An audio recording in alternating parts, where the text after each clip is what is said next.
Dukes of Weebdom. Dukes of Weebdom. Episode 106. Welcome in. Welcome back. Yes, thank you. I went on a little foray. Thank you. No problem. It's okay. I had to actually mentally get there myself, to be honest. Yeah, my stuttering was against me. Yeah, I went on a week-long vacation, so now I'm back. You were missed. Yay! Thank you. I went on a week-long bed rot. Bed rot, as in just stayed in bed? Yeah, pretty much. For all the good it did. Hey, whatever. Sometimes you need it. Yeah. We'll call it hermiting instead. Oh, yes. It has a nice ring to it. It's more like sophisticated. Almost like, he's... Scholarly, even. Scholarly, yes. You know. Hey, you bought a whole bunch of books, so... I did. Some from my past, mostly classics. Like, I bought Scarlet Letter. I bought... Oh, there's another fucking classic I bought. I bought an Edgar Allan Poe collection that I wish I took a picture of and sent you. Do not let me forget to show you how fucking beautiful this Edgar Allan Poe book was. It was the most expensive book I bought there, and I was even staring at it like, I don't need you. But I watch you. Oh, red cover, gold negative space with a raven. It's so nice. And I do like a little bit of Poe. A little bit of Poe? A little bit of Poe. It's very dry and morose. So really you bought this because it looked cool? I guess so. Status, gross. Prestige, grosser. Yeah. So Scarlet Letter. I bought one of the first books I ever wrote. Ever. Read. I was like, you wrote a book? It was a children's book. It was the first one I went to reread to. I got like 8 pages in. I'm like, I kind of remember how this whole book goes now. I put it down. Did you write any books? I wrote one short story once for another person just to practice if I could write someone else's perspective. I've written 2 books and like parts of 2 others. I'm so sad I didn't read your book. I had it for so long. I'm so sorry. That's okay. The grammar and spelling probably would have been horrendous. Get me a red pen, buddy. I'll fix it for you. No, dude.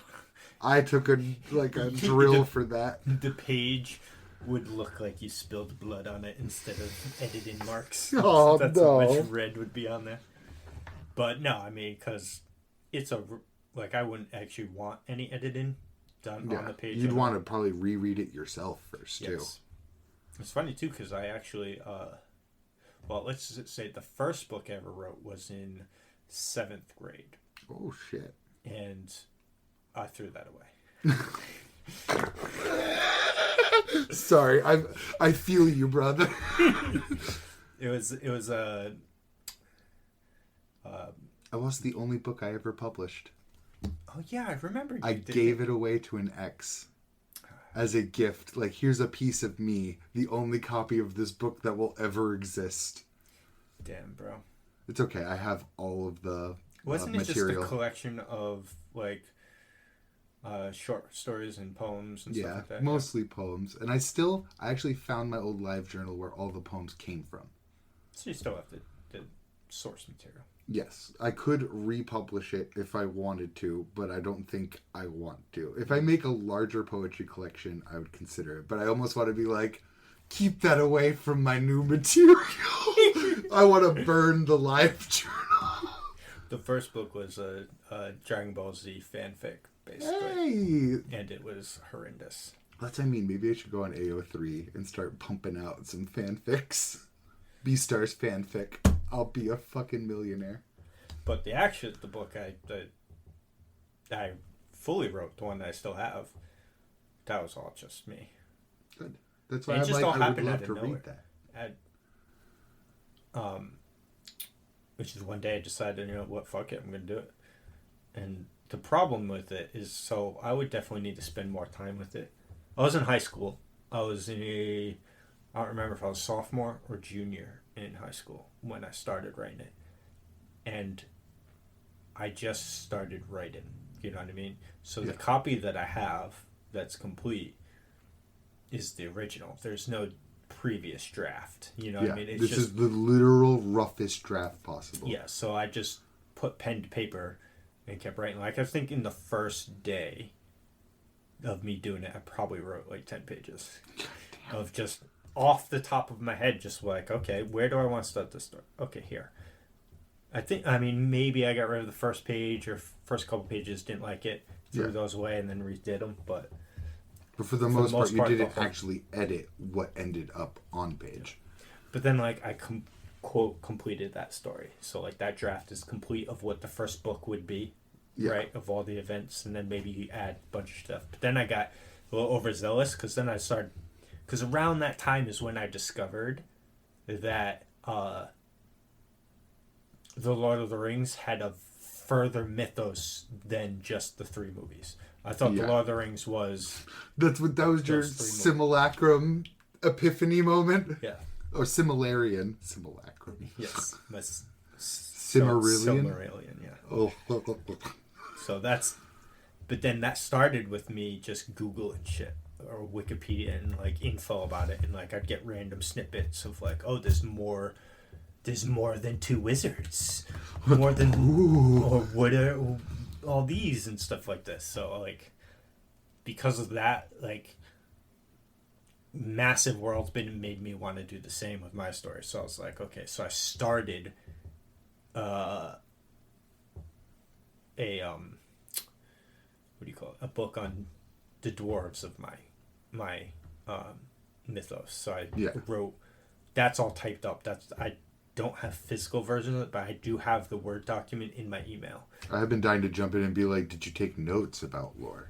Like, yes. Your own lore could. Dude, more than you could possibly... Well, not really, but more than you would think that I... More than I would do. So, I planned out 3 books. Plus the Dwarven book. And then I had another one that I started the second book, which I actually think I know where it is, but I don't know where it is. But I was at most 10 pages into the second book. All I know is it's in a white binder somewhere, so I have to just find a white binder in my room, and that's it. Because why do I have binders? Yeah. I don't.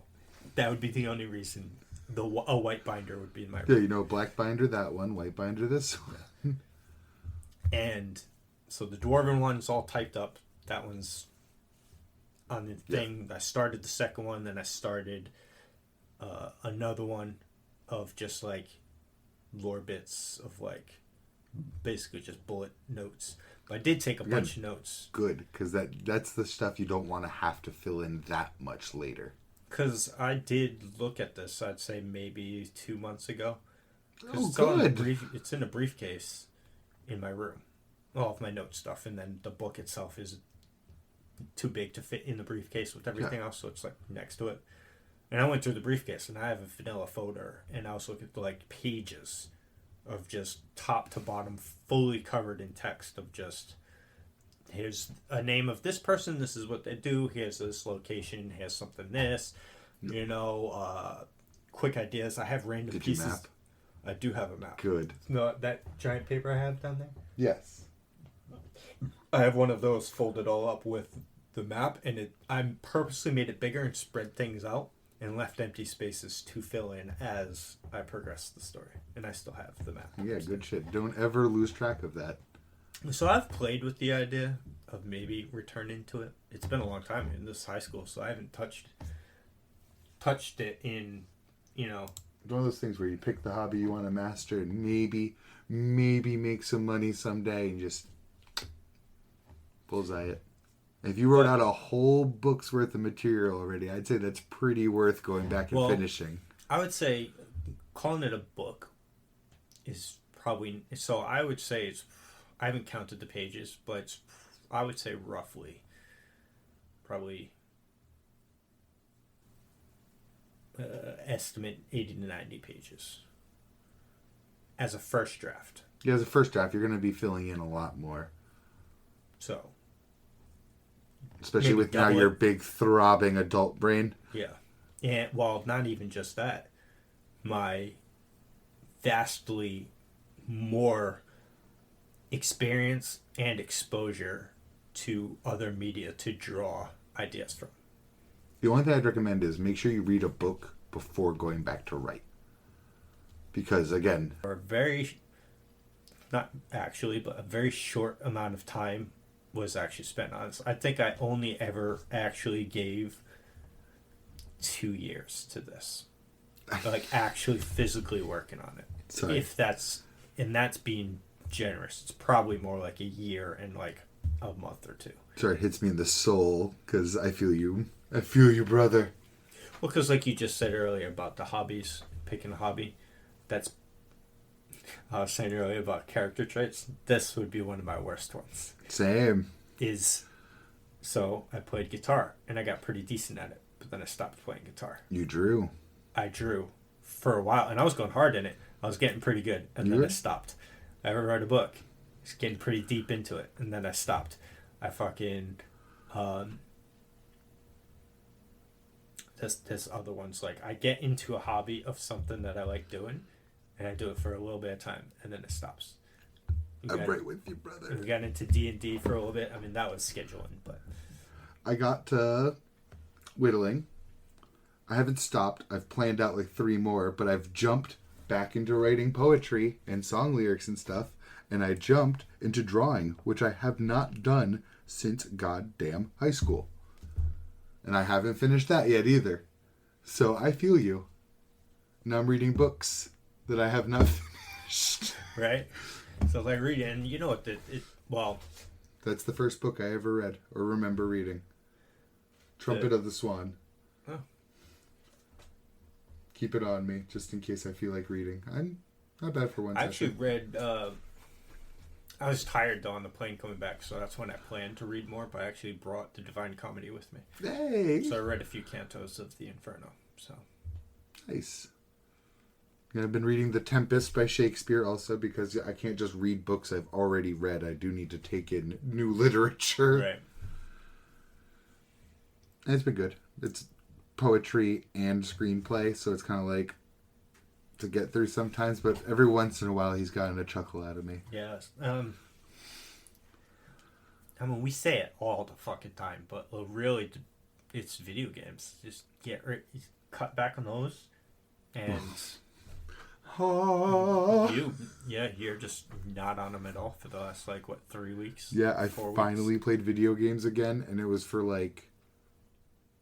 an hour, maybe 2 hours max of Magic. And like I told you in private, I was stone-faced playing this game, and this one did not spark joy. Oh, no. No, but I was kicking ass, so I'm halfway through Silver now in just 1 day's effort. So I was like, cool.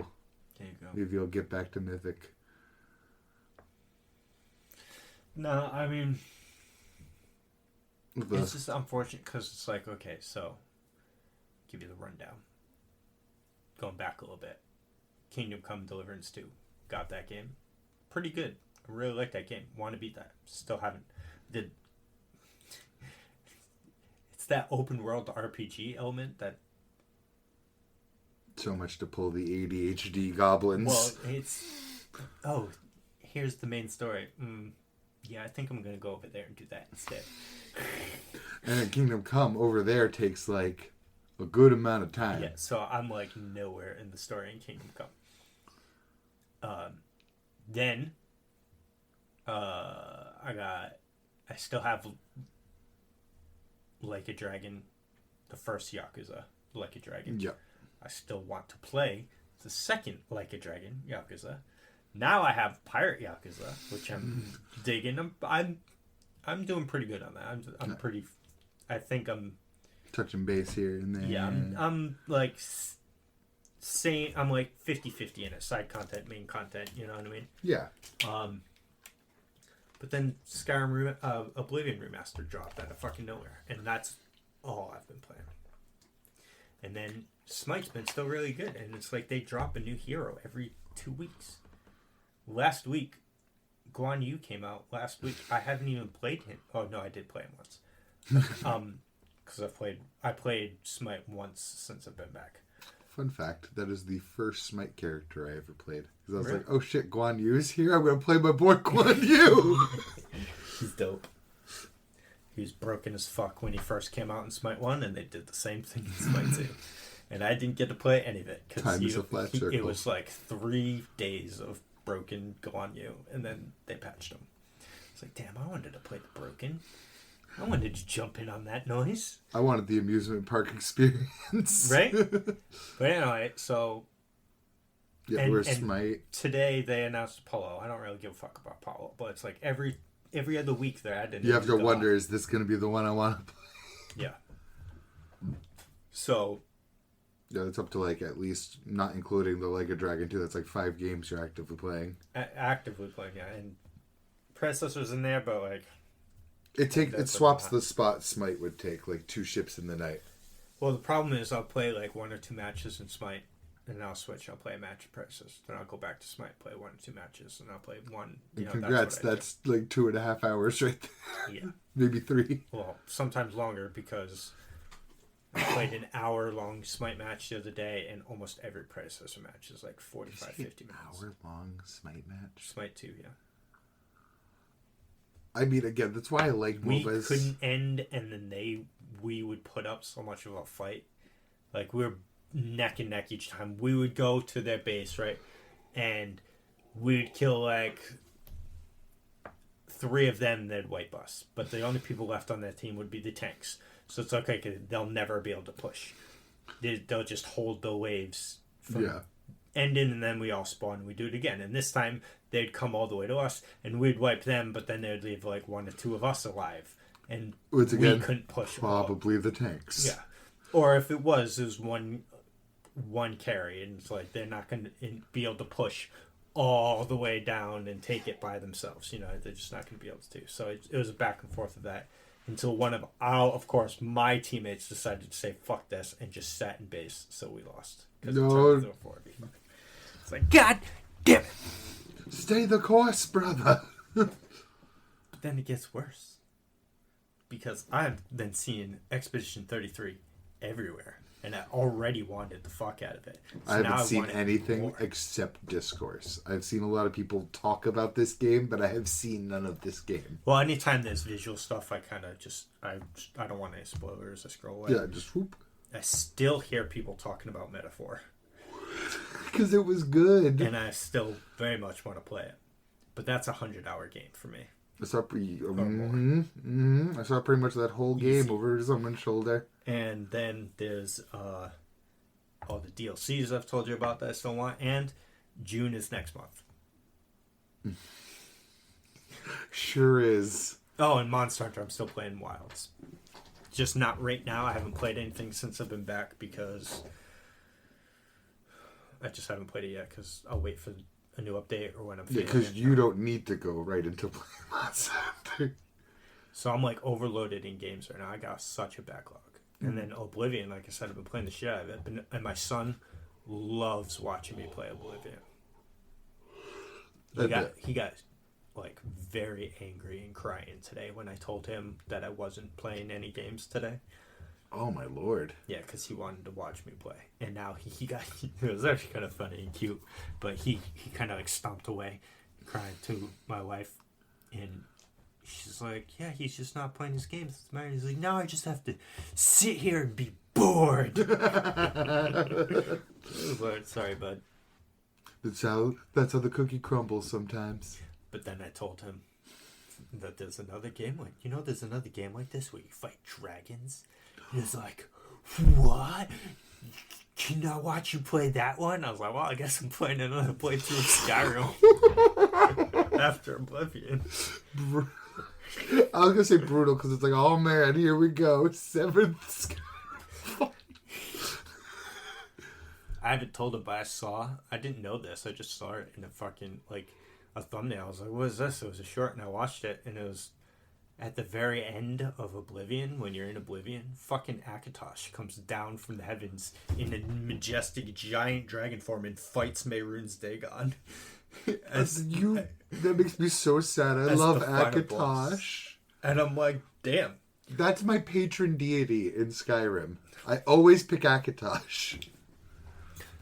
Or maybe it was the MMO. I don't know which, but I'm an Akatosh fanboy. Well, yeah, he's like the god. He's the one above all the others. So, like, I think I straight up invoked Akatosh's name the other day, just in private to myself. Like, oh, Akatosh. I do gotta say though, fuck the Thalmor even more now. Oh no, is there more? No, I haven't actually seen any in Oblivion. I don't know if they're there or not. I think that the next game might actually focus on them because of just how prevalent the idea of their rule over Tamriel has been becoming in Skyrim. You know what I mean? They're Yeah. like, Well, I don't know where the next one's taking place, too. Probably the Elflands, I would assume, because they haven't really touched those. They're talking about two of them, but so because like basically the Tamriel has surrendered basically to the Thalmor, and the Thalmor are like, yeah, it's like a full-on treaty where they're like, "Hey, we're your bitches. Don't destroy our lands." Yeah. So, but they're going around getting rid of the Talos worship and stuff like that, and I thought from playing Skyrim, like, oh, so this is like a newer religion. It actually mirrors Martin really well. This Talos chapels and worship places in Oblivion, and Oblivion takes place 200 years before Skyrim. Oh, so I'm like, oh, so no, the Talos worship has been around for quite some time. Yes. Enough to make him a patron deity. So I get it mirrored Martin so much in my brain where I'm just like, huh, so that's a lot like the Targaryens coming through Westeros and burning down all their old beliefs. Yep. Well, the first nine and then the Targaryens. And no. I don't need to go on another Martin spree. So, needless to say, without even buying any new games going forward, I'm quite jam-packed. Yeah, you definitely don't need Expedition 33 right now. That's for sure. No. But I know the moment you're out of a real-time action RPG, you're going to be like, that's a good turn-based RPG right there. I'm guessing it's turn-based. It is, yes. Active turn-based, because so you could go through the entire game without taking any damage because there's an active input that you can put to parry attacks incoming, and you can basically or jump over attacks, and I think there's one other block maybe, but there's a parry. So it's more interactive than just turn-based, which a lot of people are liking, but I guess you could do a 0 damage run, no problem, if you're like really good at the inputs. Yeah, it's almost kind of like how 8, all of their gun weapons, you could do inputs to get extra damage out of. Mm-hmm. It just makes turn-based more fun. Yeah, yeah. And everyone's loving it, and I'm like, I already wanted to play it. I didn't know it was coming to PlayStation, though, when it came out, and one of our mutual friends was like, hey, you buying this? I was like, it's only on Xbox, you know, and maybe I could buy it for computer right now, but I really never on my computer for games. And well, he was like, no, it's on everything. I was going to say, if you did that fix too, you could start PC gaming, but you should somehow integrate it up there. Oh, on the plane back. I haven't looked it up yet, but I swear I saw someone with the Steam Deck. It looked like it anyway. Or my wife said it might be the Rogue. I don't know what that is. The Asus, the laptop company, made their own version of the Steam Deck to ape the Steam Deck with their own technology. So imagine Steam Deck third party. And I was looking at it, and because I was talking to my wife about it, because I was like, what game is that guy playing? And she's like, yeah, it looks really cool. And I was looking, and then he got into a fight and fought someone. I was like, oh, that's either Shin Megami Tensei 5, or the newest one, or that's Metaphor, because I know an Atlas enemy when I see it. Was it dark or was it bright? Both. He was in a desert area, but I was watching it, and he was only ever fighting. I was looking at it, and I'm like, that doesn't look like Metaphor. None of the menus looked like the Metaphor themes that I've seen. Did they look medieval fantasy or just... I don't know how to describe it. The devil had sex with the computer. Oh, there was no, like... See, that's the thing, too, because there was some technology around, but, like, the person was wearing... The person he was looked like... You know what fucking Lancelot, Berserker, and Fate looks like? Yes. The Black Knight? Yes. He looks like that without all of the aura around him. he looked like that running around. I was like, that could be a cosmetic. You know what I mean? So that gave me like nothing. I really want to say it's Shin Megami Tensei, but there is some characters that look like that and could look like that. Well, what I can do is look it up because that just happened. But I was leaning towards Shin Megami Tensei. Shin Megami Tensei 5 is like an apocalypse end of the world. They're all apocalypse end of the world. What the fuck am I talking about? Metaphor might as well be an apocalypse story too. What's the newest one? Is it 5? Yes.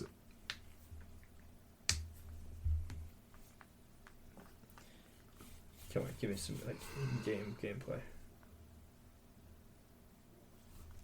Yeah, it was Shin Megami Tensei. Nice. I hear that game is very hard. Yeah, I'm pretty confident with these screenshots that I'm seeing here that it was not a 1-for-1 for what I saw him doing, the person doing. I say, how attractive are the characters? That'll tell you if it's Metaphor or SMT.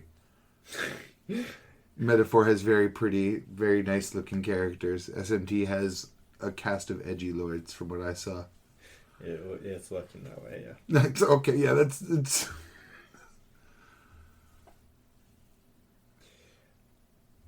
Yeah, because he had like the Atlas thing. That's like the... What is that? Persona. Spider legs? No, it's just like Aura. She's just a little schoolgirl. High level persona you can get or summon, but she would follow him. Sorry, I was petting the doggo. Good boy. She was following him in the open world, and I was like, that... Because I only saw the back of her, so I was like, that looks familiar or whatever. But then when I saw the Shin Megami Tensei classic monster he was fighting, I was like, oh shit, that's Alice. Okay. Yeah, that's definitely SMT then, because Metaphor uses a different system for the personas. They're like all like knight-looking figures instead, based on different classes. Nice. But yeah, so it was definitely Shin Megami Tensei. Yeah, I think they're called archetypes or ones. But yeah, I'm pretty sure it was the Steam Deck just because it looked like we were talking about it. I was like, I feel like Steam Deck.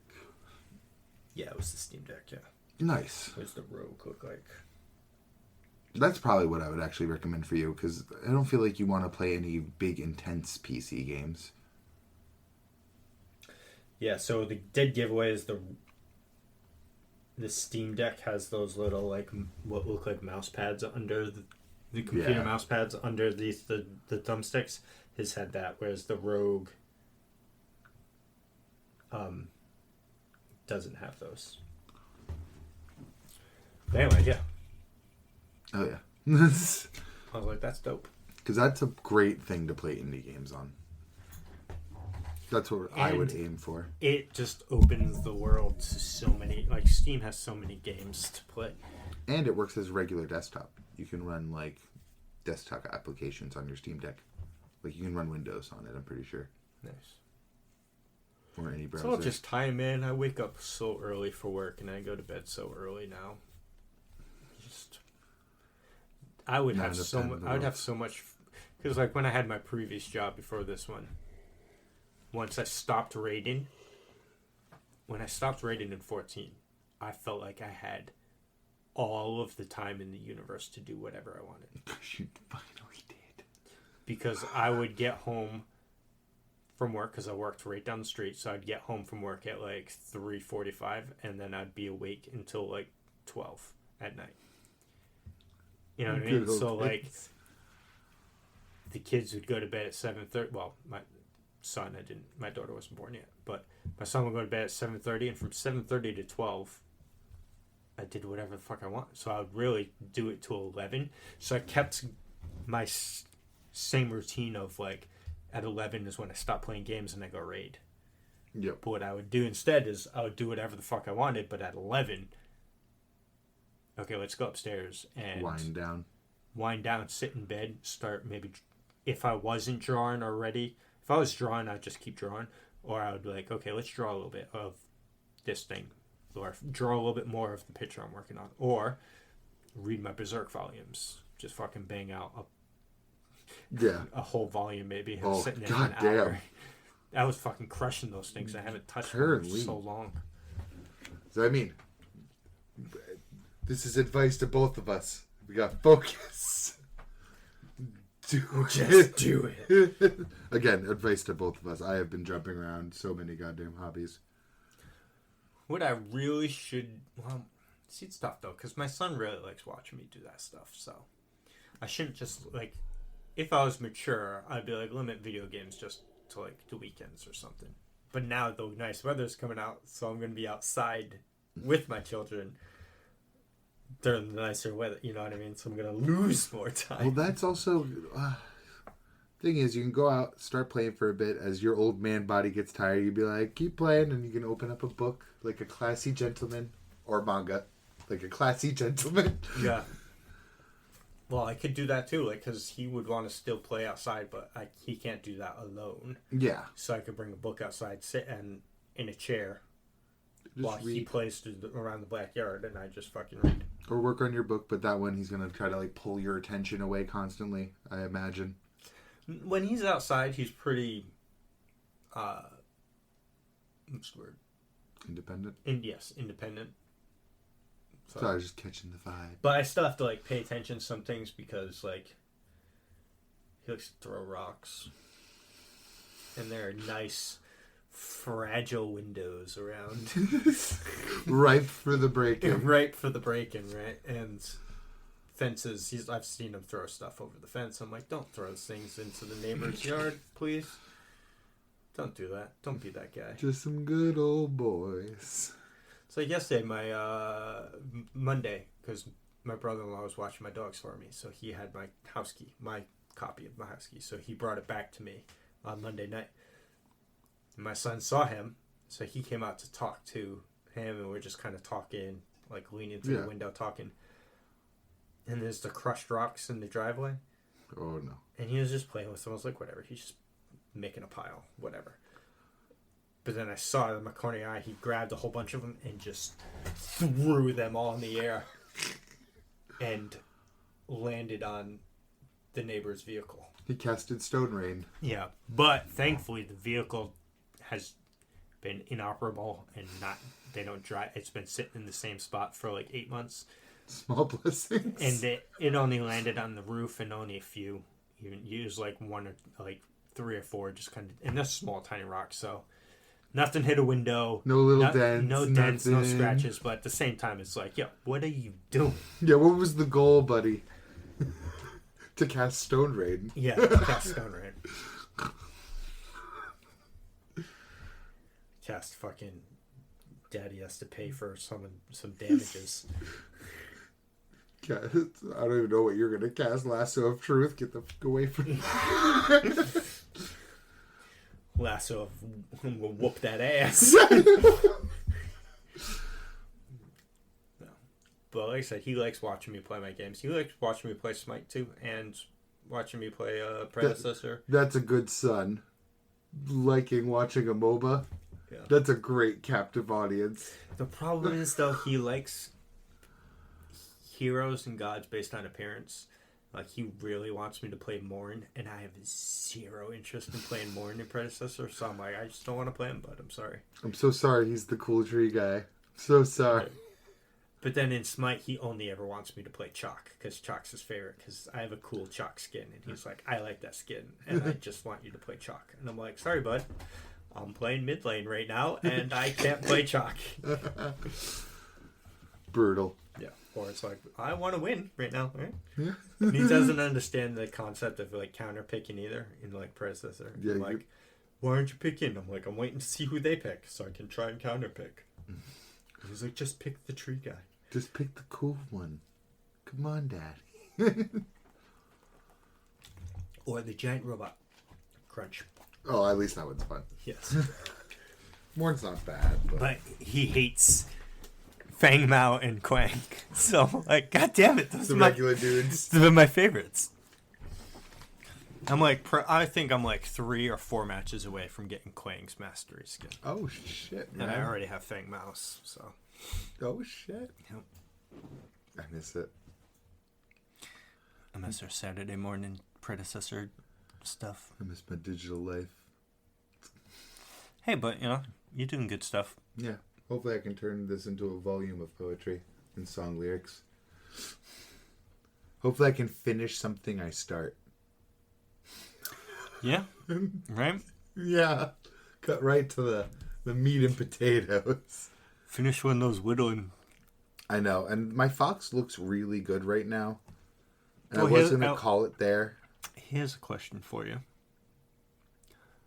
Do you read books for the act of reading it or to get the content on the page? Like, do I do it for fun or for knowledge? Is that the base of the question? No. Do you do it to see the words with your eyes or to absorb the information? I feel like I used to do it to see it with my eyes, and that's why I'm rereading books now, because I'm like, oh my god, I could have learned from those. Well, what I'm trying to get at is audiobook it while you're whittling. I should. So, someone at the library just recommended audiobooks to me too, and I'm still that old soul that's like, but touching paper, but not having a digital trail of everything I'm reading. I totally understand that because, well, just even from a manga standpoint, reading a volume of manga is just more satisfying than on a digital. The thing I should do is I should do audiobooks for certain books I reread that I don't mind having a digital trail on. We're leaving that off the table. And then just buy the hard copy books. Yeah, so what I would do is, if I was you, my recommendation, anything you're trying to reread or rehash in your mind, like, okay, I read this book 15, 20 years ago. I don't remember what it is. Listen to the audiobook while you're whittling. But, like, you want to read Catcher in the Rye, you've never read that before, right? No, I have front to back. Oh, okay, so... I just, once again, kind of dismissed it. And now I'm sitting here being like, man, how based of a character. So, okay, say you didn't read Catcher, I would... Or any book you haven't read before, I would not try whittling while listening to something like that, because your mind's split, you know what I mean? So you're gonna be focusing on one more than the other. Well, that's a good thing with whittling too. Is such a slow process that as I hit parts that I'm caring about, I can at least just like take a moment to be like, interesting. Scroll it back a little bit. Yes. Because I guess I could listen to Catcher for the second time, though it's gonna really depend on who's reading it. The first time they go to hit me with they're all phonies. It's gonna really be a test of how I feel. The good thing is, because, I mean, you could find audiobooks on YouTube. You can. Because I've listened to 3 on YouTube. Nice. Care to... I don't... You don't have to. I don't remember the title of the first one. But it was... I could probably find it. I think I liked it. It's my liked videos. If it didn't get fucking removed. In the meantime, I did go hunting down at least 7 classics. I was able to find... Well, this isn't a classic, but I found Trumpet of the Swan from my childhood. I got Scarlet Letter. I'm still struggling to remember the other classic I got, but I absolutely bought another classic. I was looking for Siddhartha, the story of Buddha becoming Buddha. Mm-hmm. Catcher in the Rye. Anything Orwell. They had no Orwell at the bookstore. No 1984. No Animal Farm. No Brave New World by Aldous Huxley. No Separate Peace. I want to say Kevin Frayne. I did buy a new book, though. Not new, but new to me. Wolf Totem. About, like... I don't know. I only read the synopsis. But it's pretty much about protecting nature through accelerationism. Interesting. Like, as the world and the economy is changing, it's about protecting nature, and specifically wolves and the value of dogs. I found it. Ooh. Hit me. The Shadow Watch Saga. So I listened to... It's 12 hours for book 1, and I listened to this whole thing. Let me mute this so I don't... Sorry, it was reminding me of something I know someone else read.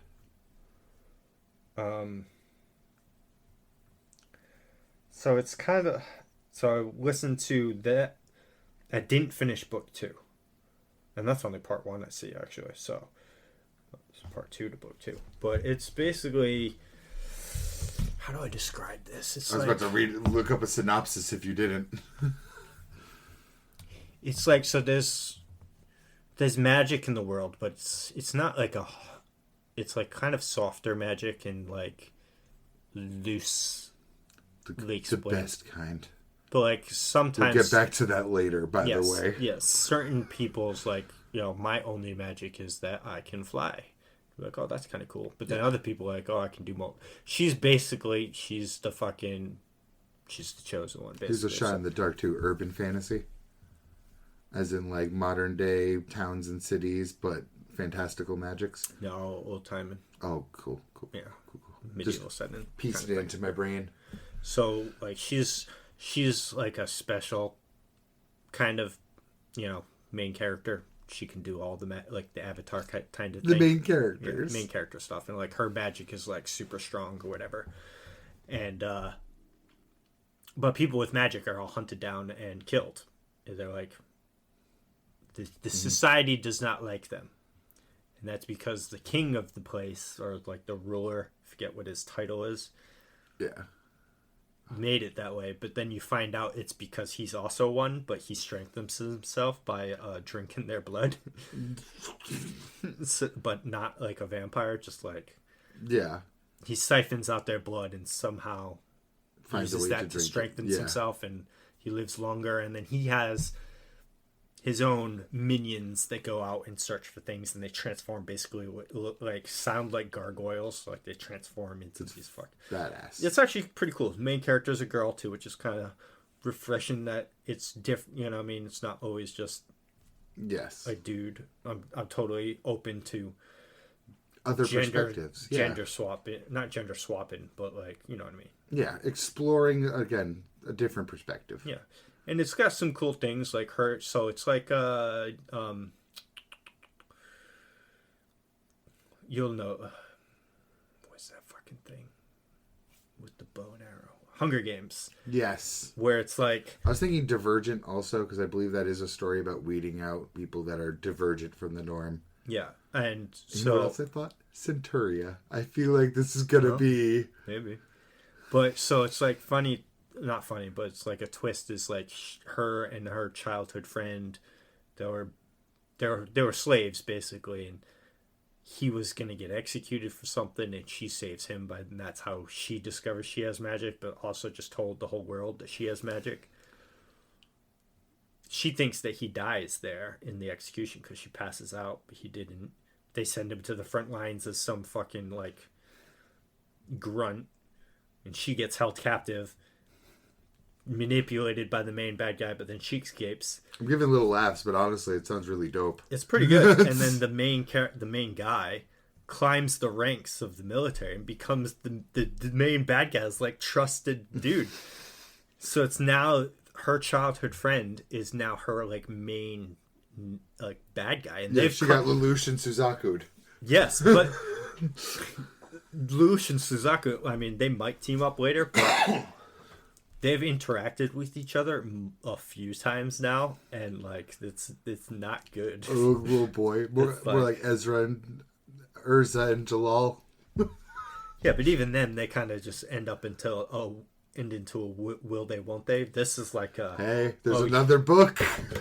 Yeah, but I'm partway into that, and like she joins this like rebellion kind of thing with like all these mages and goes to the special place. It's like a school, but then they invade and capture everyone, and now she's on the run again. Yes! So all the main characters that you just fell in love with, her childhood friend fucking just destroyed everything, killed people.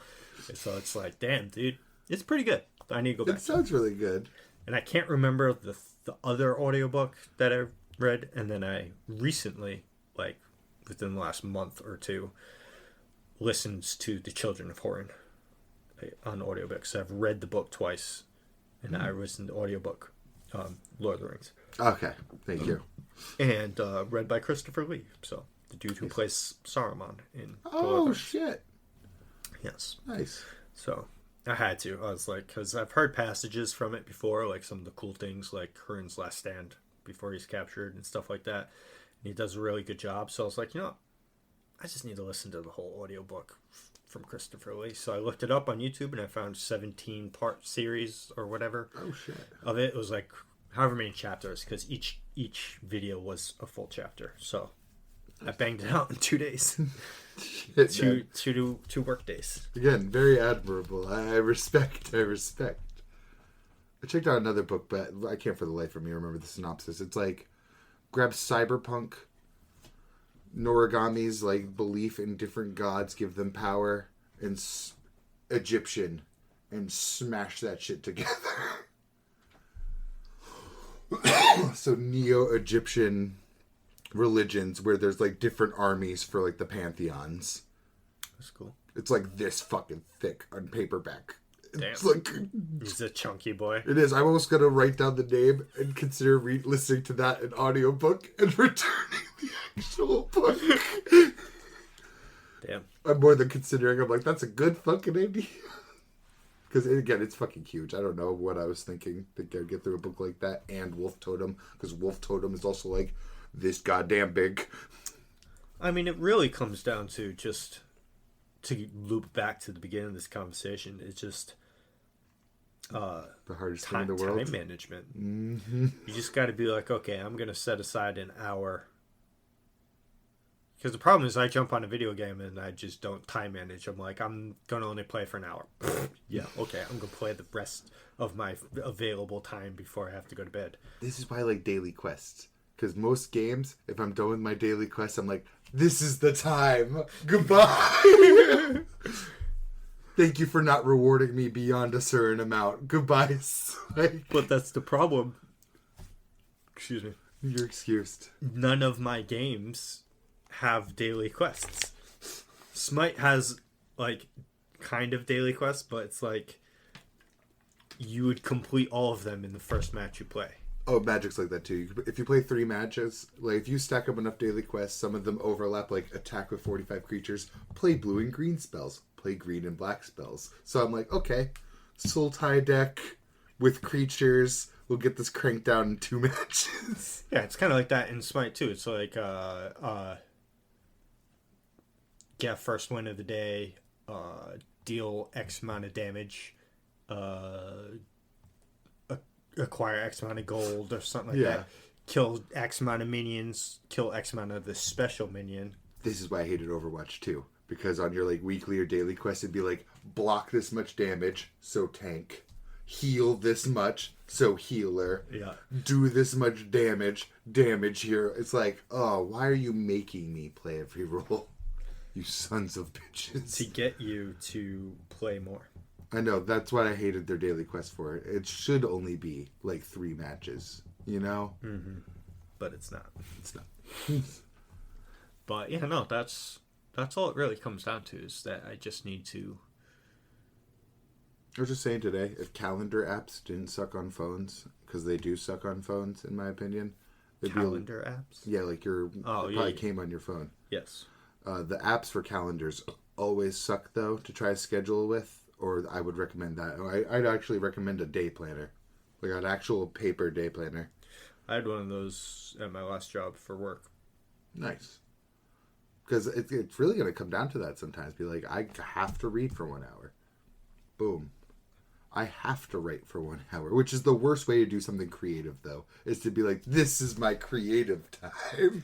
The only thing I would say that I am... pretty like consistent with in that regard is, obviously I didn't this week because I wasn't here, but my Sunday manga reading.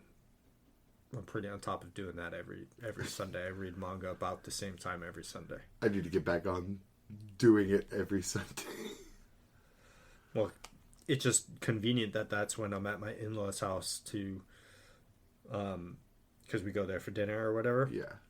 But I'm like, when I'm there, I'm just kind of sitting on the couch, not really doing much of anything. And like sometimes they'll play a movie, but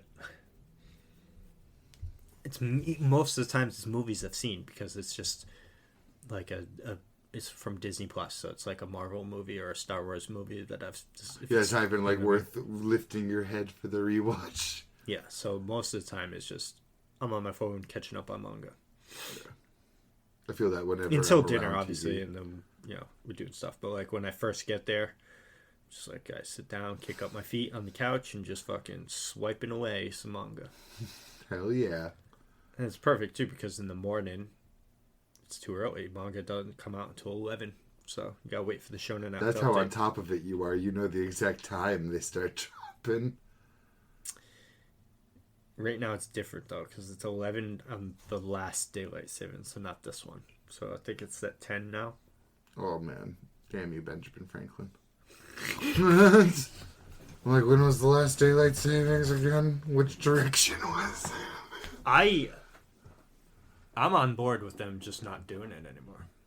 I kind of am too. I get the reasonings why that they have it, but I get the reasons why they used to have it, but it doesn't matter for that anymore.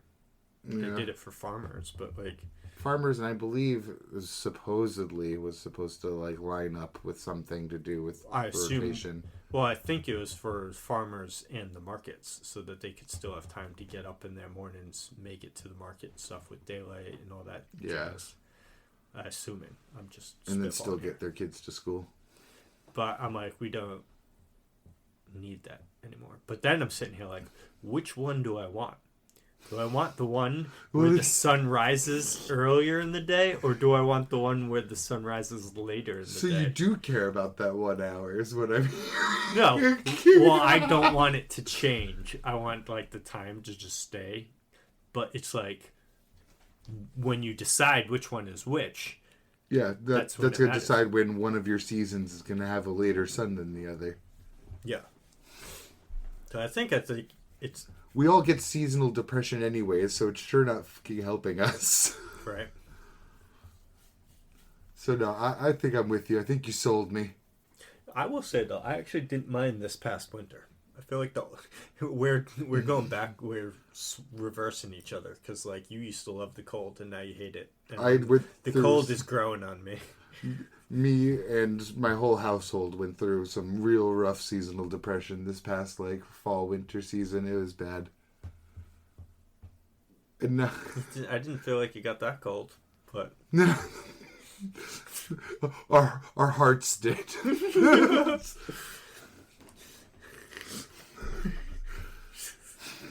The ground didn't freeze over. Our hearts did. Hold a skull. But yeah, whatever. How about some... Damn, do I have any manga about freezing over? No, because Reno's still not fucking hearing kaiju. Yeah. So I was listening through the last episode too. I was like screaming about, he had just got wing blades. Wing swords or guns. Wing weapons. Yeah. Speaking of kaiju, once again, a little snoozy, but I like having Mina on screen, so that's like, mwah.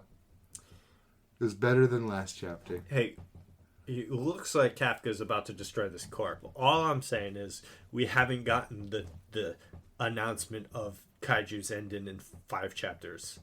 That Well, they shouldn't do that anyways. They shouldn't.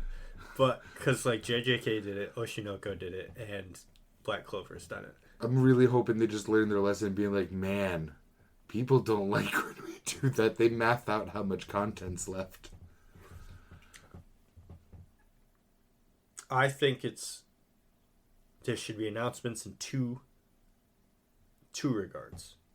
One, they should be like, okay, next chapter's the last one. You know, I'm okay with them saying that. I don't want to just read a chapter and then it ends and like, okay, it's over, you're done. And like, you know what I mean? It should have the end and then like a thank you page. Yeah, I'm okay with literally the next chapter, like when it says to be continued at the end, just saying. Yeah, that would be nice. Because I hate the big press briefings over it, is really. Yeah, and I want a announcement being next chapter is when we find the One Piece. So that I can delete my phone from existence and all unplug my internet router, become one with nature. Because trees do not spoil anything. The trees are always friends. I'm gonna see that. I'm gonna see the announcement. I'm gonna be like, "Ah, shit, he unplugged." You're gonna hear me knocking. Wanna chill, bro? Because the chapters come out on Sunday, and the earliest you can start seeing One Piece spoilers on the internet is Tuesday. Who's Wednesday for JJKs? Well, because Wednesday's like Thursday's like the big one, but you could Tuesdays is when people start showing like those like very poor quality, like here's out like a one or two of the pages, scans. Not like a full chapter, but like you might get a like here's one picture or two pictures of a page that looks like it was a photocopy, and then someone took a picture of the photocopy with their shitty wiped phone. Their ass with it, yeah, yeah, and put it through a blur filter, and then like literally they had to crumble it, shove it up their ass like contraband till they could get to a scanner to slap that shit down and give it to their Twitter following. Yeah, and then 8 people scrambled to translate it first. One Piece had a pretty big. I don't know if I would have noticed it if I didn't see it in a video, but they had a pretty big error on page. Oh. Time to whip Oda. I can't believe that was my first thought. I'll show it to you, actually. Let's see if you... God damn it. Oh, God. Let's see if you can see it. Don't test my brain. It's atrophied. Sorry, my phone's dying. It's okay. It's continuity error there. Oh, God, a continuity error. Within 2 panels.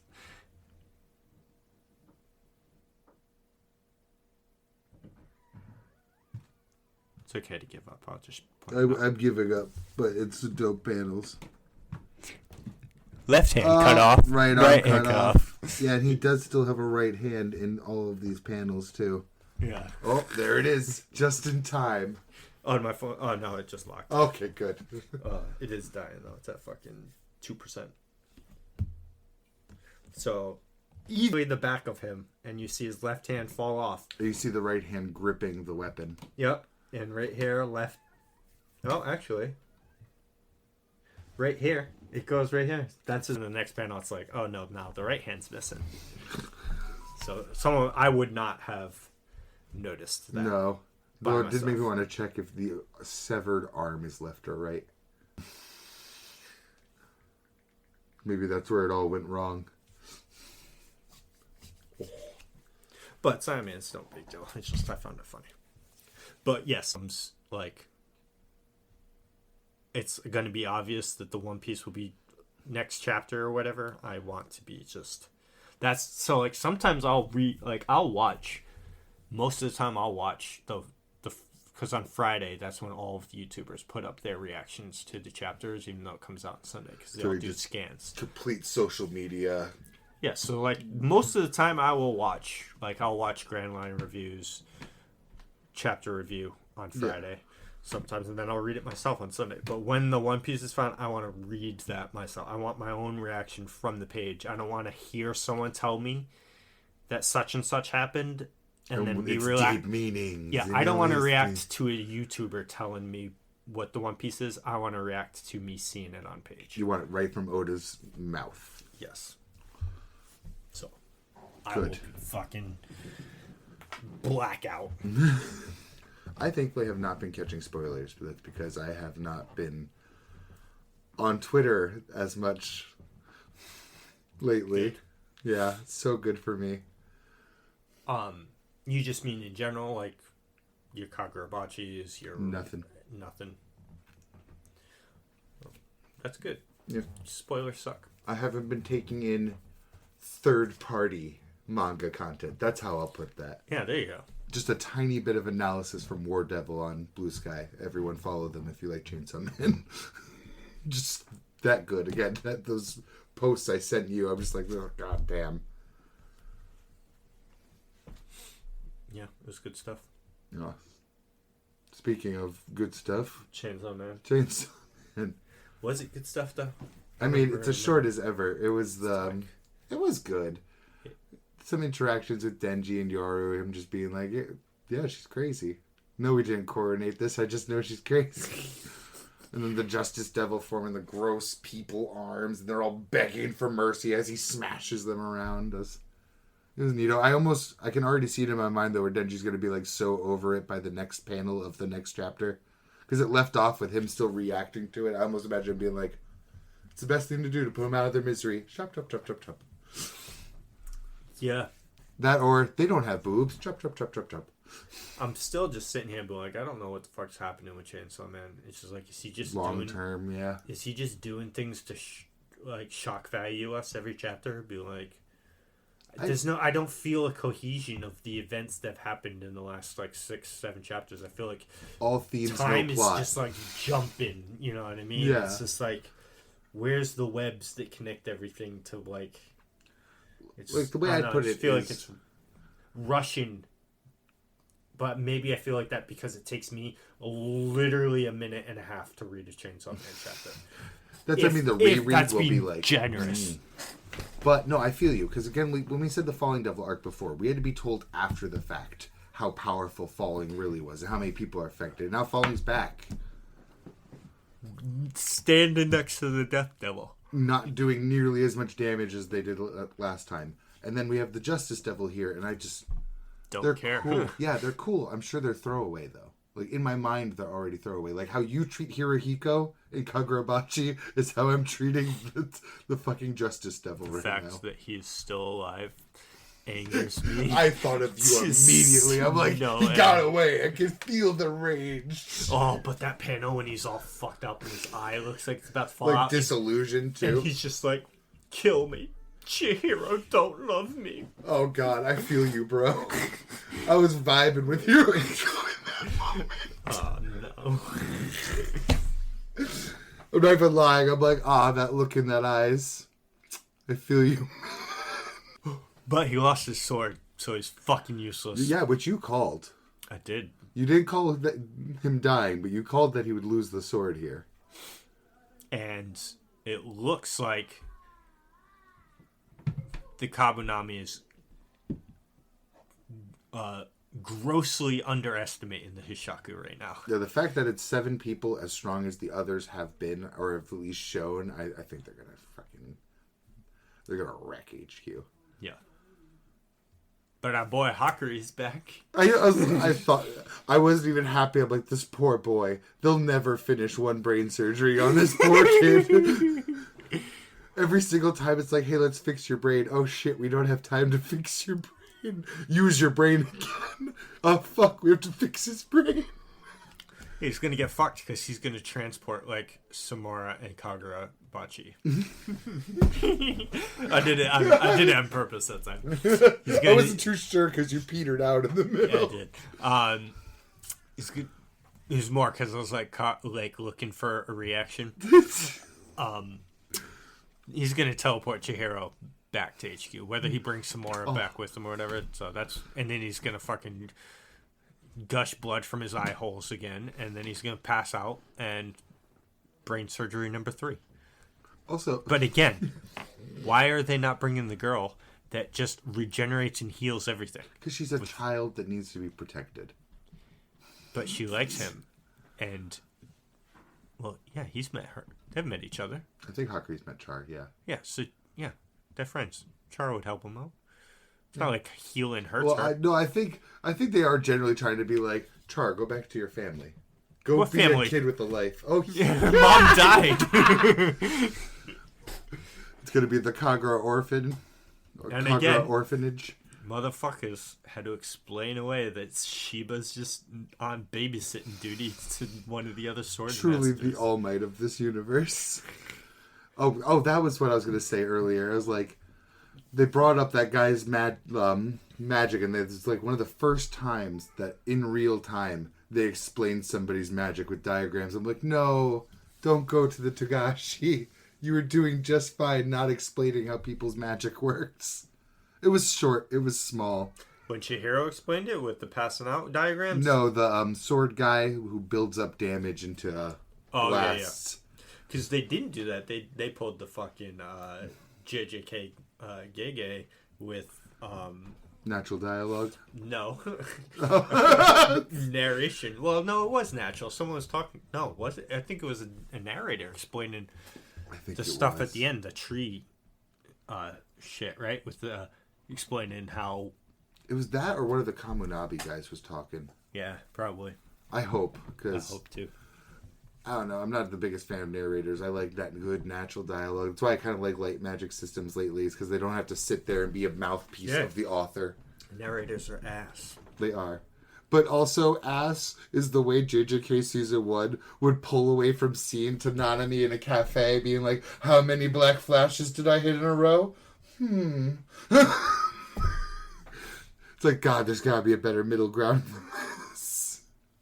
Yeah, so we all agree that narrators bring something down. Yes, because that is like my big point on the Chimera Ant arc. It's just that's where I'm leading. I was like, and that's why I say the Chimera arc is fucking not the greatest. Everyone loves to hype that up. It's the greatest shonen arc of all time. Yeah, go fuck yourself. No, the themes are some of the greatest among shonen. The experience of getting those themes delivered to you is miserable. Imagine watching that weekly.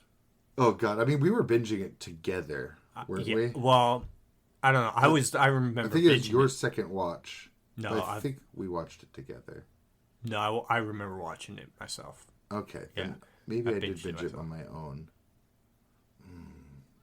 I don't know. Well, maybe I did watch it a second time with you or something. Because you were geeking about it, and I think that's what got me to go into it. Yeah, maybe we did watch it. And then I think as we watched it together, you're like, oh yeah, this stairwell takes like 8 episodes to get to the sort top out. of it. Yeah.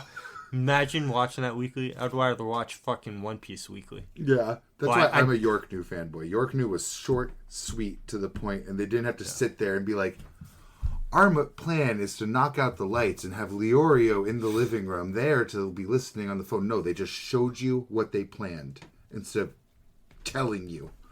Yeah. I am a One Piece weekly watcher now, but like back in the day. It must have been agony. It was. I never did it. Ever since you get like 2 seconds worth of real-time progress. Remember when I was catching up to One Piece? You remember when I left One Piece? Generally, yeah. From that time until Wano, I was never a weekly One Piece watcher. Thank God. And then Wano was like, here's quality. When I caught up to One Piece, I obviously waited the week and I watched the next episode, and I think I was weekly for a couple of weeks. When it would drop, I'd watch it. But I was like, eventually I'd fall into, I would just let it build up 20 episodes at a time, and I'd go back and watch them. The longest stint I didn't watch was during Dressrosa. Yeah, because I was watching up until they got to Dressrosa, but I didn't like watch the whole thing. I watched almost all of Dressrosa. Well, a vast majority of it binging through in 1 or 2 spurts, and that was the longest arc before Wano. Nice. So, that's the yeah, I know which one. I don't even know. I'm still Flamingo. Yes. Yeah. Sorry, it took that much to recall the name, even though he's lit as fuck. Yes, the better Alabasta. Which is wild because Alabasta is great. It's fire. It's why I like One Piece. For now, until I get to more of the content that's like. Like I said, though, the problem, or not a problem, but you're on the cusp of what made One Piece like the GOAT, basically, is because One Piece wasn't until the Marineford Saga. That's where One Piece skyrocketed up. The Ace moment is the one that solidified. Yeah, but that all starts literally like 2 arcs from where you are. Yeah. So you have Ennis Lobby, Water 7, and then it's Thriller Bark. Thriller Bark.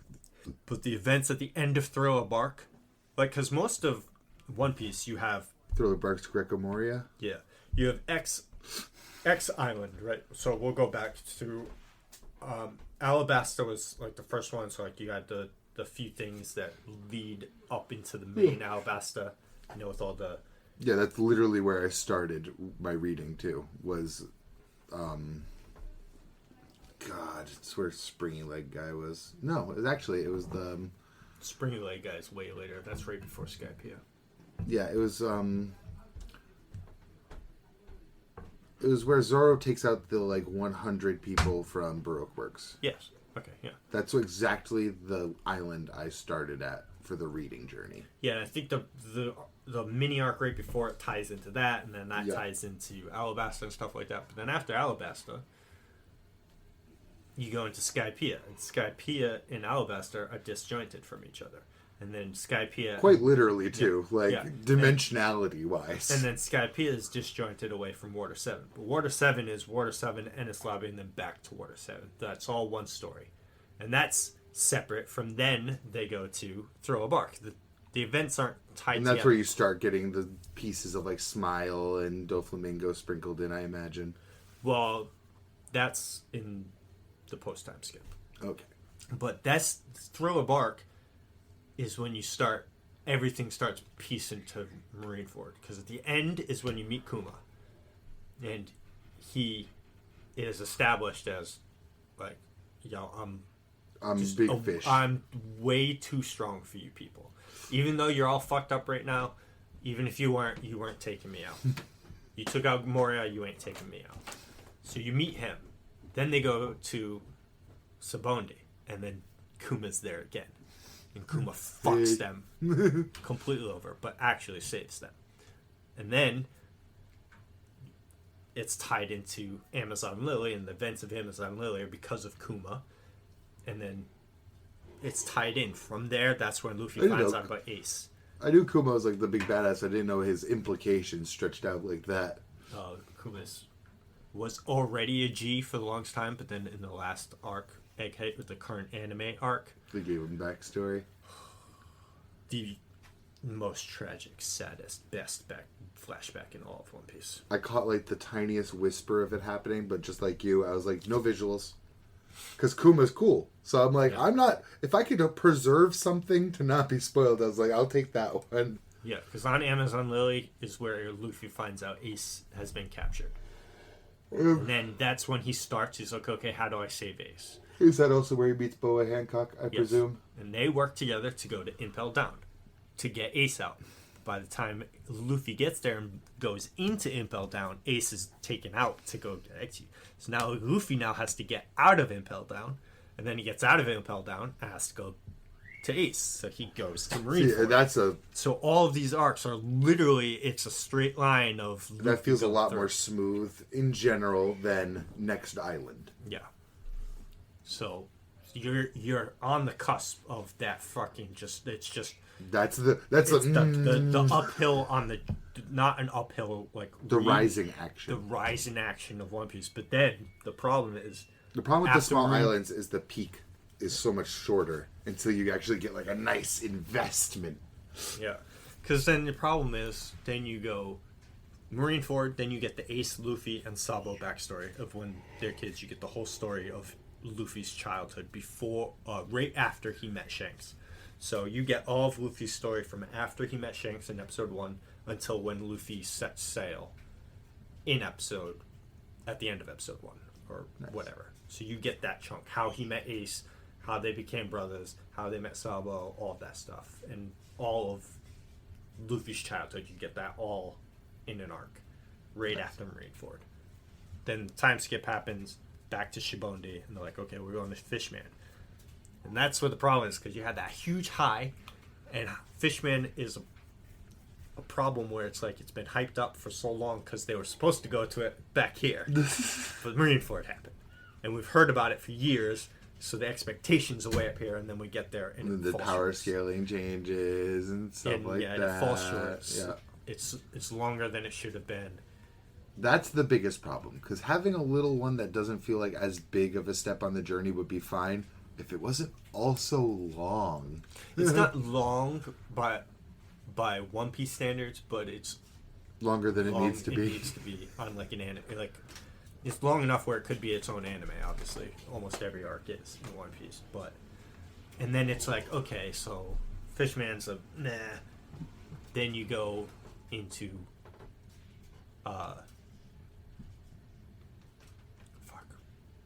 Punk Hazard. I would never have pulled that one out of my brain. That's So, the fire ice one. Yeah. In Fishman Island, Luffy destroys Big Mom's flag and claims Fishman Island as his own territory. Because the whole post-time skip is we're in the new world now. And the new world is controlled by the four emperors. So it's like Luffy staking his claim, being like, I'm joining this race. But yes.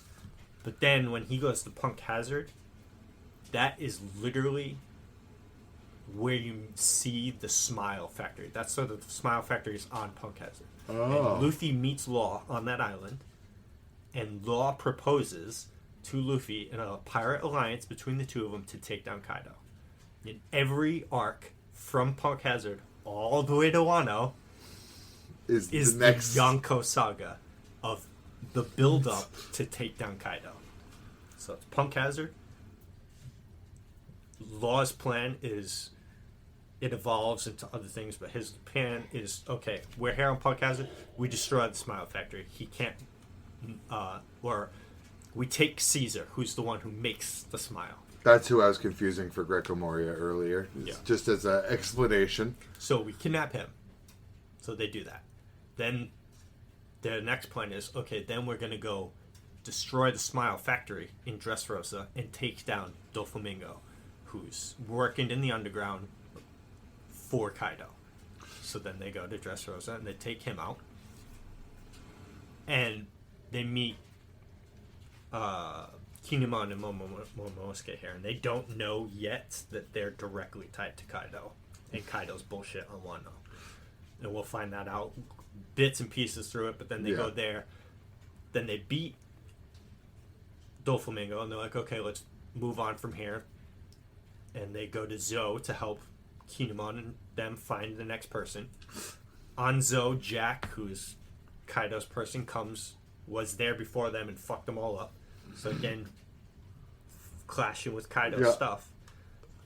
And then it takes a slight detour because Sanji gets kidnapped by Big Mom. And that's Now we gotta go whole cake rescue Sanji while the rest of you guys, so they split the party. Luffy, Nami, Brook,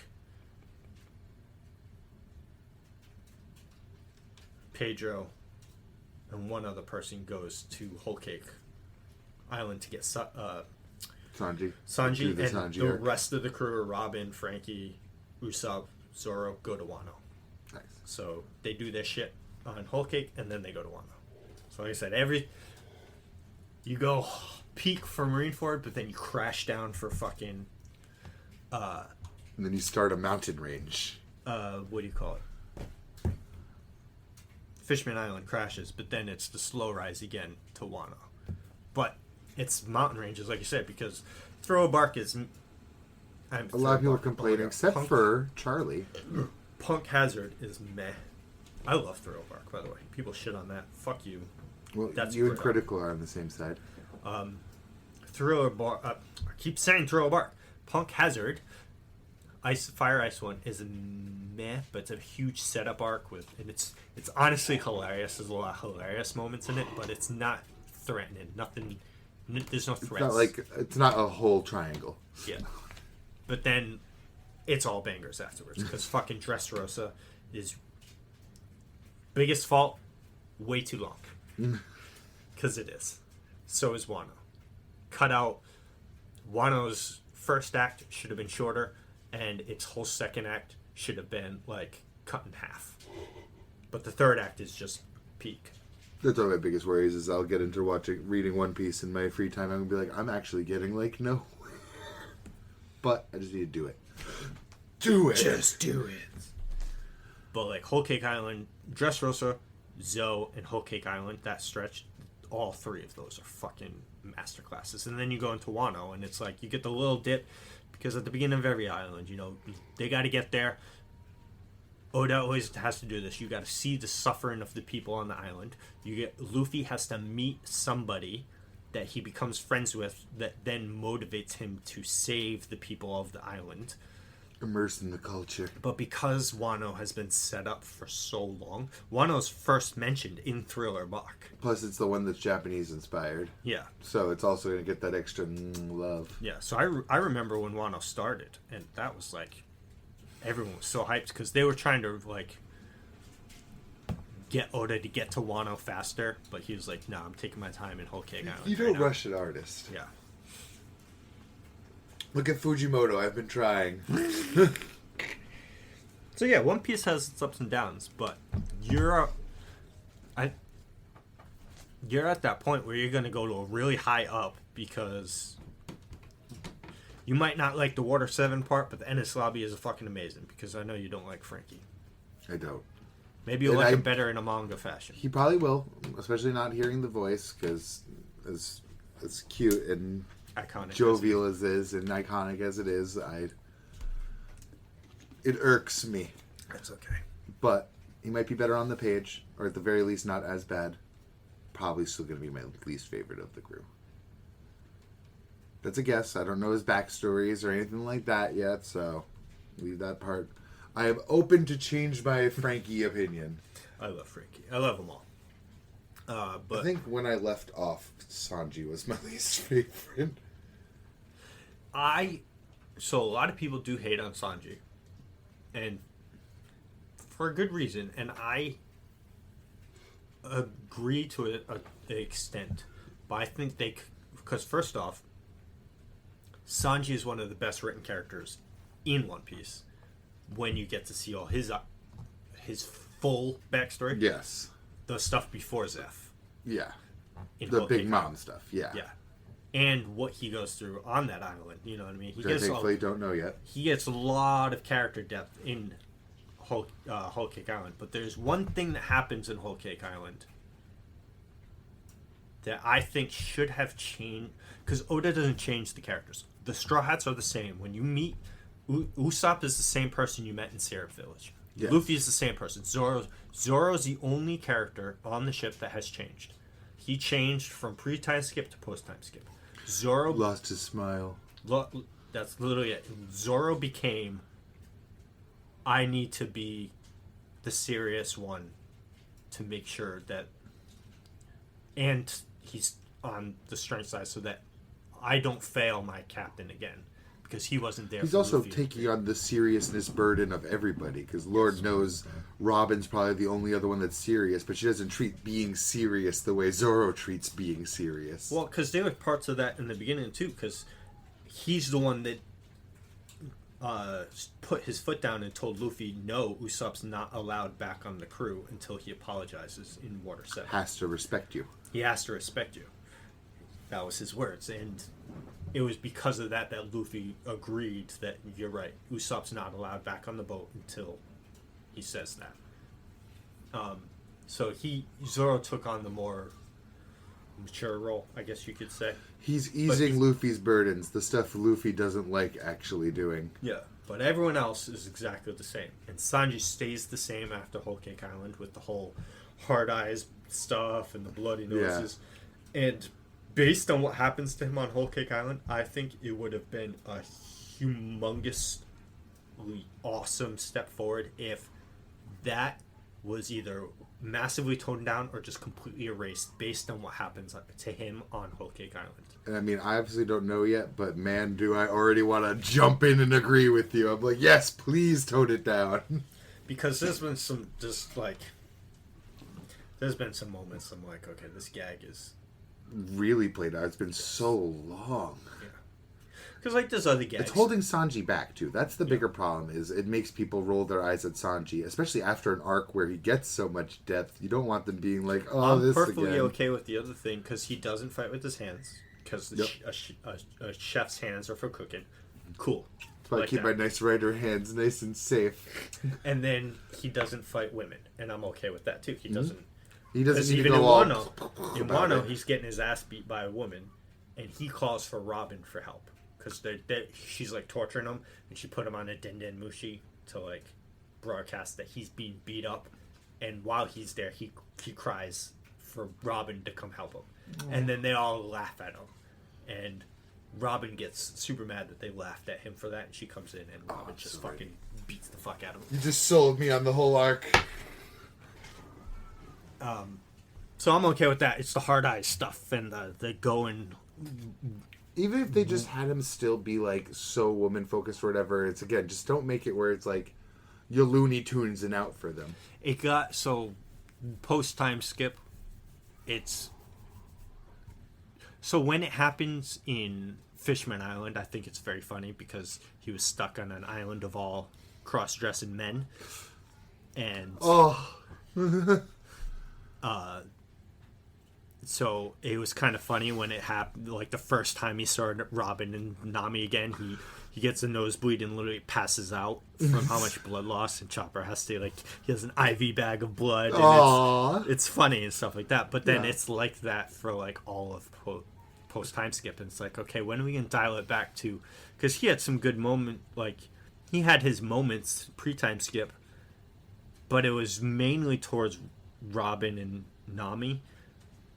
But now it's literally any woman that's on page with Sanji. He's just at his worst.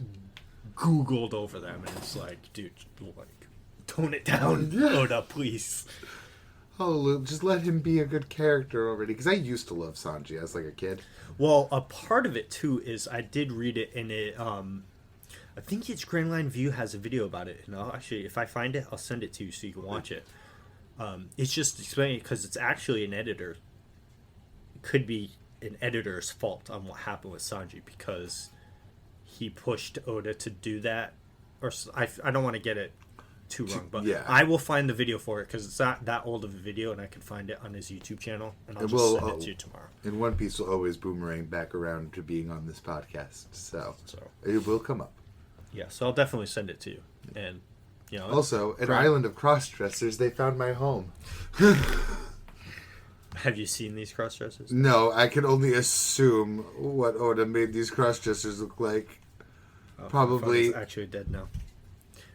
But well, let's be real. It's probably how I would look if I did cross-dress. Yes. I got a lot of work before I could make that work.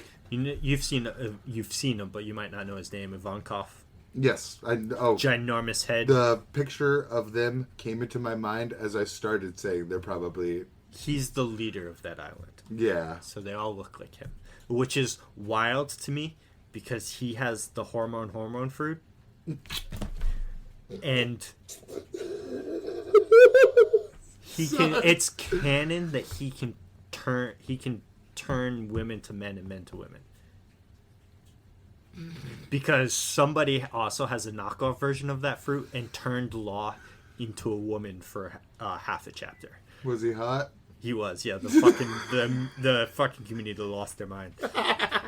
But because there's a massive theory that has like serious pull that Crocodile was actually a woman turned to a man by Ivankov. Oh. Yeah. Oh. And then there's also, because of that there was theories out there that fucking Crocodile is Luffy's mom. That's a huge theory that's been around for forever. Wow. Yeah. I mean, I dig the what do I even call that? Croco mom. No, the ambition. Trying to make a canon like that. I know. Jesus. Yeah. They're aiming for the stars. Yeah. But lit. Yeah. Also, I was like, hey, that'd be fun to just be like, I'm one today, I'm the other tomorrow. Right? I would do it, but strictly for lewd purposes only. I would do it for whatever the hell I want to. Just to look good in a skirt one day. Do you? Yeah. I mean, I wore a kilt before. I killed a kilt. In my humble opinion. Hey, rock it, bro. Thank you, bro. It's a Renaissance fair, so it was very in theme. I actually thought about this when I was on vacation last week because it was hot as balls, and I was like, the stigma of wearing like dresses or skirts or whatever, I would be like, that airflow must feel great. Let me tell you, as a man that has worn a kilt, fan-fucking-tastic. You go to sit on bleachers for the first time and eat your food, and you're like, whoa, air can reach there. Do women just get this all the time? Shit. I've been missing out. Telling you, man, 50 years from now, everyone's going to be wearing fucking skirts and dresses. It's true. We're going to get a full rotation back to the Romans. Like every person seems to want. All men think is about is Rome, so... Can I get a circle around to Roman times, but can we banish everyone that has a Roman statue profile picture to not come into our Rome? They're the people I don't want in my Rome. Rome had some pretty bad customs, though, so... Yeah, New Rome. We'll pull the really lazy fantasy author trope. This is New Rome. This is New Greece. There's a lot of young boy assistants in Rome. Oh, there was probably in Greece as well. Well, yeah. Socrates was known for many things.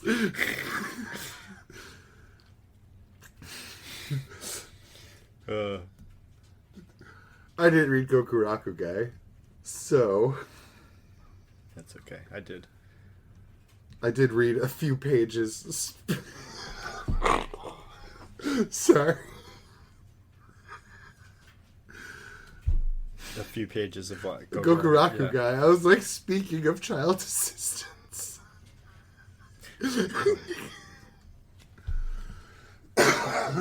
Well, it didn't turn out that way. She got saved. Yeah, sadly, I was like, in the midst of it happening. I saw a couple punches, and I was like, oh, attention, divided. Divided attention.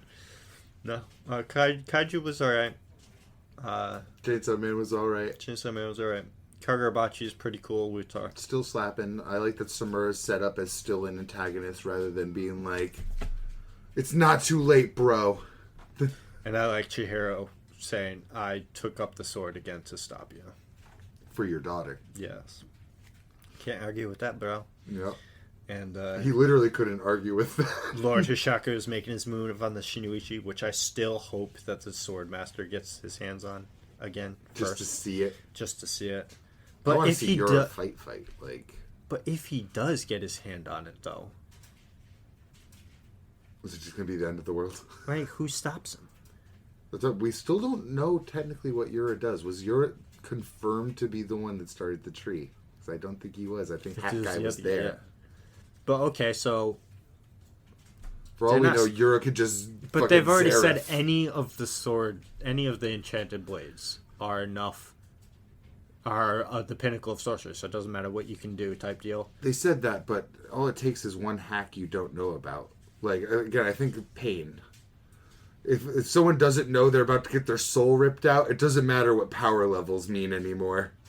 Or it's like the same thing. Well, I mean, we just saw Samura be able to get around it, but like... Samura not only got around things, he reverted buildings. Well, no, because he flew, but what I'm saying is just Mr. Shiba. I mean, no, how do you get around just being teleported 30,000 feet into the air and dropped? We're going to get an explanation on Shiba soon. They're going to give us some sort of limitations on him, because they're talking spirit energy a lot now lately. Yeah, they're going to have to nerf him somehow, but he teleported across town to a fucking cell phone, and then back. On top of the teleporting there, teleporting him up, dropping him, and then still teleporting. Right. So, who knows what's going to happen. Well, he better be here. That's all that matters, because Shiba is the man. Yeah, but like I said, too, okay, so does Lord Hishaku Yura get the Shinuichi and kill the Sword Master? Or does he just get the sword, he goes around trying to use it the way Hakuri's dad did, but then Shinuichi's master still kind of fucks with him? Yes. Because I remember what word he said. I don't remember. I don't either, because you remember how he said, like, a word to, like, kick it off. Yeah, and it was definitely the Sword Master that said it, not Hakuri's dad. Because I want to... But it's like it took the... Did it take all the other 6 to take down the Sword Master? It seemed like it. Because then it's like, okay, the only active person right now with the sword is Chihiro and Samura. To be fair, though, the man is isolated for probably years now. So he's definitely not at his own peak. Shonen, though. So he will be. Until it would be convenient to say that was actually 60% of his power. Yes. I'm excited. I know what I'm not excited for, though, to learn 5 Kamunabi members' powers at the same time as, like, 7 fucking other people. At least 6. At least 6. Because Tree Guy we pretty much know, but I'm sure we'll get... No, Kagurabachi's been really good about not explaining. I shouldn't be up in arms because I got 1 diagram. No, you should be more up in arms about learning 10 names next chapter. And they were already throwing some names at me, and I was like, I'm not committing these to memory. 6 of them are gonna die. Fucking... Was it them throwing names at me? Someone was throwing names at me recently, and I was Jeremiah Gutwald would be disappointed in you. Oh, it was Spy Family, but we're not going to touch that yet. Spy Family was throwing some names at me, and I'm like, oh no. I'm behind. I know. Oh, you're going to be so happy, though. I look forward to it. Mm-hmm. The Yuri dinner was funny. Hey, why didn't you drink more? Well, last time I drank, I tried to do things with Lloyd. Don't drink anymore! And I love how Yuri calls him Loy. Loy. Loy. It was a cute chapter. I can't help but love Yuri. When he's goofing with fucking Yuri, yeah, but when he's wearing that outfit. I mean, he's badass, but... Yeah. Maybe I shouldn't be calling the SS badass. I don't know. He's but got that kind of not. demeanor, I mean, though. they humanized him a lot too. Like, come drink with us, it's celebration for punching Twilight. Yes. Again, he looks really cool when he's got the serious demeanor on his face, though. The slant eyes, the seriousness. Oh, I can't wait. You're gonna be so happy. We need to catch up in Astro Baby. I saw it, but then again, I wasn't caught up on everything. But yes, that's gonna be its own whole binge. And to get back on reading when I start Sakamoto Days, yes, Magi, and Centauri. I say we should probably do Astro Baby first just to get us caught up again. And when I start reading that stretch, which I plan to go through all of it, but I'll keep you updated, I will message you when I'm like, I am reading Astro Baby. Yeah, because my phone's dead, but I think I'm like 4 or 5 behind right now. I think I am 7. I know I'm 2 or 3 chapters ahead of you. Yes, so this all lines up really, really well, actually. But I'll let you know, and then you wait a day or 2 and then join me. I just want to get back on reading manga. Me too. That's the one where we have the longest stretch ahead of us, probably. But it's completed too, so it's not like we're behind. It's just getting back to reading it. Because I would have already read it, all of it, if I was reading it on my own. Sorry, bro. But no, that's just my binge problem. That's all that is. Or I would have read 200 chapters and then stopped reading it. Well, let's conquer Astro Baby first. If I get into Magi, you'll be the first person to know. Or if you do, just come over and be like, hey, bro, I read 2 Magi. Pressure. Right? Again, though, I need what? Well, because we're talking about all these books. I should really start just like reading books. Well, because here's my thing too. Like on this past trip, I did start reading a new webtoon, and I read like 30 pages, 30 chapters. I was gonna say pages, but I'm in like a day and a half. Well, 2 days. Like I wasn't just reading it, but like whenever I was in the hotel, I was fucking. I was reading, and I'm already probably gonna drop it because it's the beginning. Concept is interesting. It's like it's just some mercenary group, and when he dies, he starts the day over again. So he met in the first 5 or 6 chapters. It's just him trying to survive this one soldier he keeps running into on this one battlefield that's just stronger than him. So each time he would like. In the morning, he would talk to... he's the commander of a small platoon. But all of the members under him are stronger than him because it's the misfits. These are all people that were demoted into this place. And he's probably the one that is promoted for being able to actually manage people. Yes. So he's in charge of these people that are way stronger than him. So that's his tool base that anytime he runs into a problem and starts the day over again, he goes to them to learn something that helps him overcome the thing. But my issue with it got till later, where it's like he had to infiltrate this camp, right? And it shows him going through the grassy field and each death and how he got further. But then suddenly the next chapter you're reading, and he's running through this camp with the guys, and he's just running through an empty tent, and then he runs this way and there's no one here, and he's like, it's been 36 days now since I've tried intro, and then I'm like, okay, so you just kind of now throwing me out that it's like it's been 30 deaths that's taken him to learn this route. And then the next thing is like, okay, it's 6 months. And then the latest thing, it was a whole year of fighting one dude. It was 300, is a full 365 days. And it's like just the amount of death timers that this dude goes through is just starting to get ridiculous. And it's starting to lose me. It's starting to feel like shonen scaling rather than good storytelling. Yes, that's basically what it was. So what I need to start doing is not reading all these new random series that I keep finding. Instead, reading the stuff I want to catch up on, or reading the stuff that's on my backlog that I want to read, like Seinen, Tenji Tenge, and my Berserk volumes, and all that other shit that I have. 20th Century Boys. 20th Century Boys and fucking... Wait for my volumes, actually, because there's some really, like, sparse color pages that are really good. Yeah, so the stuff I want... Like, I also want to read Elfen Lied. Sorry. Because the mangas takes a different route than the anime does. It, like, splits off. So I really liked Elfen Lied. I've seen it, like... I think it's my second most watched anime, like... rewatches, because I've seen it. I think I've seen it. Because it's such a quick, succinct season. Well, I think I've seen... Yeah, it is something like 12 episodes, I think. Yeah. I think I've seen Elfen Lied 4 times. I've seen Code Geass 3 times. But I've seen Death Note like 7 times. Because I watched it myself. And then I've watched once with you. And then I watched once with our female friend in our group chat. And I've watched one with another friend, Jake, I used to hang out with. I think I was in on one of these, too. It's like a second watch for myself. Then I watched it again with my wife when we were dating. And I watched it with our other mutual friend. And that's just those times. And I think at one time I rewatched it just by myself. So I've seen Death Note so many times, dude. It's just too much.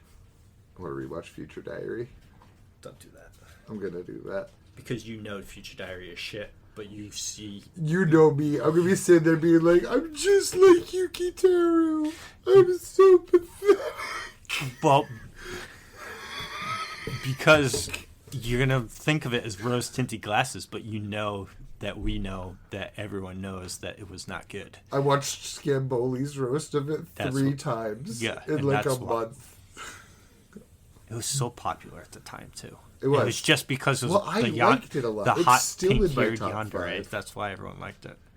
It's a love story. I was going to say a banger love story, but it's a love story. It's a Stockholm Syndrome story.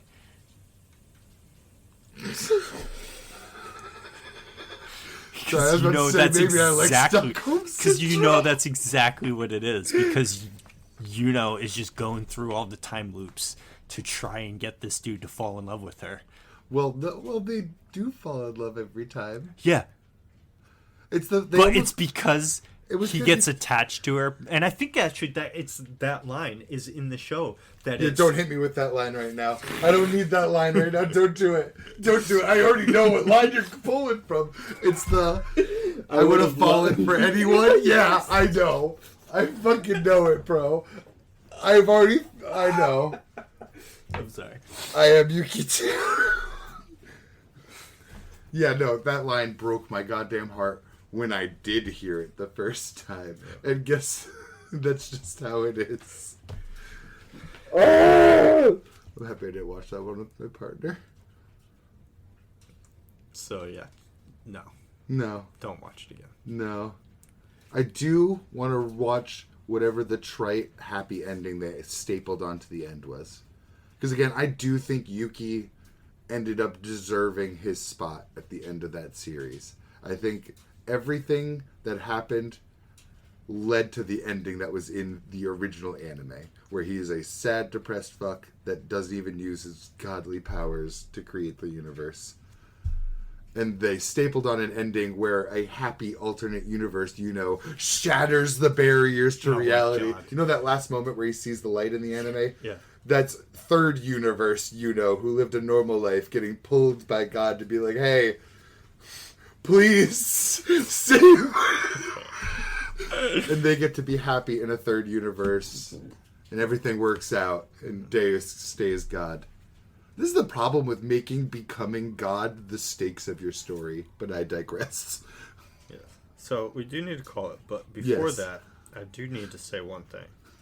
Yuki Nobutatsu coming in fucking hot with that last double page spread. Yuki Nobutatsu coming in hot in general. The plane coming down, single Dude, page. How did he make a Sharknado so badass? I know, and you can see the little pieces of the fairy tale card pieces floating in the air. Like you see a disembodied mouth, nose.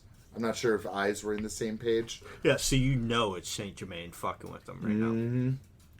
But we'll talk about the whole chapter next time. Yes, we will be all over dot to dot next time. Well, because I think we have like 2 or 3, right? We haven't talked about anything on the plane. No. And they've been on the plane for at least 2 chapters. Yep. I remember because I took a picture of the spread of the plane that ended, the chapter that ended with the plane. Oh, yeah, when it's flying over and you have the whole fucking Tokyo right beneath it. Even when they were at the airport still. Remember when it ended and it was just a plane in the airport? I'm just like, Tatsu! You draw airports better than I remember them in real life. Right. But yes, it's fucking dope. It's done. It's hype. And it's coming back soon. End of next month? Early July? Somewhere in July or late June, early July. Probably July. So is Sakamoto. Did you see that screenshot? Did I send it to you? I saw something Sakamoto. I took a screenshot of it today. Takamura in that samurai position. I'm excited. Maybe they do better. Yeah. Hopefully I have the time to watch them. I'm behind on all my anime. I went to go watch the One Piece episode. I was like, oh yeah, let's watch more Kizaru versus Luffy. Oh yeah, that's right. I saw the trailers for last week at the episodes. It's a filler episode. So I hit the back button on my PlayStation. I was like, back to oblivion. I just don't like watching TV alone. I used to. No, I don't. But I will try to force myself. It's gotta be for the right thing, though. You don't force yourself to watch something that you otherwise would have enjoyed that now you dislike because you're forcing yourself to watch it. But yeah. You know what I mean? Yeah. The mood will catch me eventually. It just... one of those months. Yeah, I didn't watch all the Rurouni Kenshin anime. That's on my backlog. I need to go back and watch that. Yeah, I don't want that to be done. That would never happen. Yeah. The only reason I would fall behind on a Don episode is if I lost internet for a week. But then still not, because I have 4G, 5G on my phone, and I'd watch it on my phone. I would think I have Crunchyroll downloaded on my current streaming platform thing. Yeah, I'd pirate the fuck out of it. Yeah, I'll find it somehow. Is what it is. Oh, the Pirate Bay is fucking coming, by the way. I bet. Because of fucking Nintendo games cartridges? Oh, yeah. We can hit that one next time, too, though, before we get a whole nother tangent. Yeah, it's a key.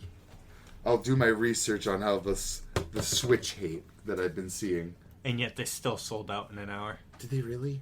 Switch to 1 hour. The fucking oppressed gamers. I can't even use it as an episode title because it comes up so often. I have things to say, too, because I'll just say it here as a reminder for when I edit this for next week. I mean, I don't know how much Asmongold you've been keeping up with, but you know the dude he reacts to. We've talked about it before. I forget his name, but it's the main guy that always talks about the bad games, the bad AAA games, or like Ubisoft is, doing this. There's so many options. I want to say Young Yeah. I don't know.